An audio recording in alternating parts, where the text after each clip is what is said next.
அருமையான தேவ ஜனமே, மனந்திரும்பு ரட்சிக்கப்பட்டு தேவ சமூகத்தில் நாம் தேவ ஆவியானவருடைய பலத்துக்காக நாம் வாஞ்சித்து கேட்கலாம். வாஞ்ச உள்ளவர்களுக்கு கர்த்தர் தம்முடைய வல்லமையை கொடுக்கிறார், அந்த பலனை கொடுக்கிறார். எதுக்கு? ஜெயமான வாழ்க்கை வாழ. இயேசுவுக்கு தெரியும், ஆவியானவர் இல்லாத ஒரு வாழ்க்கை, ஜெயமான வாழ்க்கை வாழ முடியாது. ஒருவேளை உலகத்தில் பல காரியங்களை சாதிக்கலாம், பல காரியங்களை செய்யலாம். ஆனால் மனுஷனுடைய உள்ளான வாழ்க்கை ஒரு வெறுமனையாய், ஒரு எம்டியாய் காணப்படுகிறதை உலக ரீதியான மனுஷர்கள் சொல்லும்போது பார்க்க முடிகிறது. நாம் ஒரு காலத்தில் அப்படி தானே இருந்தோம், ஒரு ஜெயம் இல்லாத ஒரு வாழ்க்கை.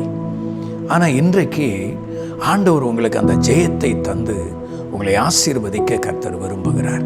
இன்றைக்கு வாழ்க்கையே தோல்வி, ஜெயம் இல்லை, என்னுடைய வாழ்க்கையிலே தோல்வியாக இருக்கே, ஜெயமான வாழ்க்கை வாழ முடியவில்லையே என்று ஏங்கி தவித்து கொண்டிருக்கிறீங்களா?